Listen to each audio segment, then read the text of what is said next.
Hello, तो कैसे हो आप लोग? आई होप सभी लोग ठीक होंगे और आज हम एक नई इन्वेस्टिगेशन के बारे में स्टार्ट करेंगे, वो है डीएसए। लास्ट जो यूनिटी सिस्टम था वो कंप्लीट हो चुका है, उसके जितने भी इन्वेस्टिगेशन थे वो सारे कंप्लीट कर चुके हैं हम लोग।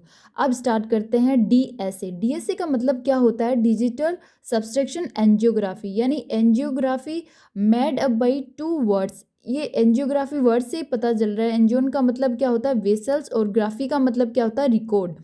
डिस्कवरी की हम बात करते हैं तो पोर्तुगीज फिजिशियन एंड जो न्यूरोलॉजिस्ट थे इगाज मोनिज, उन्होंने इसकी डिस्कवरी की थी।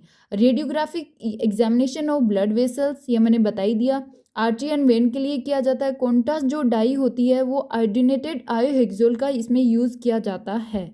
अब हम इसके इंडिकेशन की बात करते हैं तो इसके अंदर जो इंडिकेशन होता है वो ऑब्स्ट्रक्शन इन ब्लड वेसल्स, अगर ब्लड वेसल्स में कोई ऑब्स्ट्रक्शन है, अगर ब्रेन रिलेटेड कोई भी प्रॉब्लम्स है लाइक थ्रोम्बोसिस या एसएच यानी सब एरेक्नोइड हेमरेज है, एन्यूरिज्म और एवी यानी आर्टेरियो वेनस मालफॉर्मेशन, इन सभी कंडीशन में ये करना चाहिए। या किडनी इन्फेक्शन है या रेटिना से रिलेटेड कोई भी प्रॉब्लम है तो इन सभी कंडीशन में जो इन्वेस्टिगेशन है वो करना चाहिए।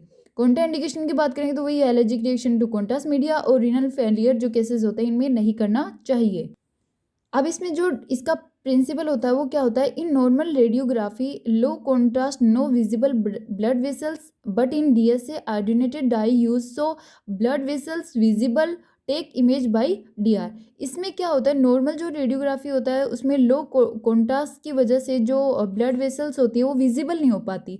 बट डीएसए में क्या करते हैं? जो आयोडीनेटेड डाई होती है वो इंजेक्ट करते हैं, जिससे जो ब्लड वेसल्स होती है वो काफ़ी ज़्यादा अच्छी तरीके से विजिबल होती है, यानी दिखाई देती है। टेक इमेज बाय डीआर और डिजिटल रेडियोग्राफी है, उसके थ्रू जो इमेज है वो ले ली जाती है। अब हम स्टंट की बात करते हैं तो इसके अंदर आर्टिफिशियल इंस्ट्रूमेंट होता है, ये स्टंट होता है वो, ठीक है। और ये इंसर्ट इन आर्टरी, यूरेटर, इसोफेगस और वेन। ये किस में इंसर्ट किया जाता है?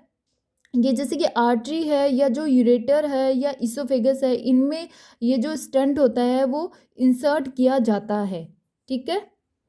अब हम इसके प्रोसीजर की बात करते हैं तो क्या करते हैं? Anaesthesia give to patient, arm and thigh से catheter insert along with guide wire.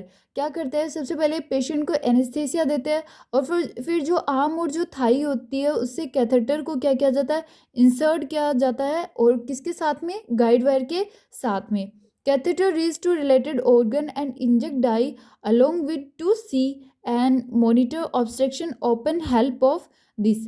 क्या करते हैं कि जो कैथेटर होता है उससे वो कहाँ तक पहुँच जाता है? ऑर्गन के पास तक पहुँच जाता है, और फिर जो डाई होती है जिस ऑर्गन का मतलब रिलेटेड ऑर्गन तक पहुँचा दिया जाता है, और फिर जो डाई होती है उसको इंजेक्ट किया जाता है किसके साथ में? इसके साथ साथ में टू सी एंड साथ साथ में इसको मॉनिटर पे देखा भी जाता है जो भी कोई ऑब्स्ट्रक्शन होता है इसके अंदर, ठीक है। अब क्या करते हैं? Angiography mainly done near thigh, that is called femoral angiography, और 6 to 12 are lying bleeding possibilities. इसका मतलब ये है कि जो एंजियोग्राफी होती है वो मेनली थाई के पास से की जाती है, और जब एंजियोग्राफी थाई के पास से की जाती है तो उसको femoral एंजियोग्राफी बोला जाता है। और जो पेशेंट होता है ये femoral एंजियोग्राफी कर ली जाती है उसके 6 से 12 घंटे तक उसको लेटे रहने के लिए बोला जाता है, बिकॉज इसमें ब्लीडिंग की पॉसिबिलिटीज़ काफ़ी ज़्यादा रहती है। अब अगर जो angiography done near arm artery also called radial angiography, no need of lying bleeding, no possibilities. अब क्या करते हैं? अगर एंजियोग्राफी है वो आर्म के पास से की जाती है तो उस एंजियोग्राफी को क्या बोला जाता है? रेडियल एंजियोग्राफी बोला जाता है। तो इसमें क्या होता है? लेटने की ज़्यादा आवश्यकता नहीं होती है कोई भी इतनी, और क्योंकि इसमें जो ब्लीडिंग है उसकी ज़्यादा पॉसिबिलिटीज़ नहीं होती, तो इस वजह से लेटे रहने की भी ज़रूरत नहीं होती। अब हम सब्सट्रक्शन की बात करते हैं तो सब्सट्रक्शन क्या होता है? In which bone structure remove and only blood vessel visible. इसमें क्या होता है कि जो ब्लड वेसल्स होती है वो तो विजिबल होती है, ठीक है। और इनके जो बैकग्राउंड यानी इनके पीछे जो बोन्स होती है वो स्ट्रक्चर रिमूव हो जाती है या ब्लर हो जाती है, तो उसको क्या बोला जाता है? जब ब्लड वेसल्स विजिबल हो जाती है और जो बोन्स होती है वो क्या हो जाती है? रिमूव हो जाती है, तो उसको सब्सट्रक्शन बोला जाता है। अब एंजियोप्लास्टी क्या होता है? During angiography operation technique mechanical wide compress और ऑब्स्ट्रक्ट वेसल्स। इसमें क्या करते हैं कि जब हम एंजियोग्राफी करते हैं या तो इसमें जब इस एंजियोग्राफी ऑपरेशन की ड्यूरिंग कुछ जो ब्लड वेसल्स होती है वो कंप्रेस हो जाती है, ठीक है।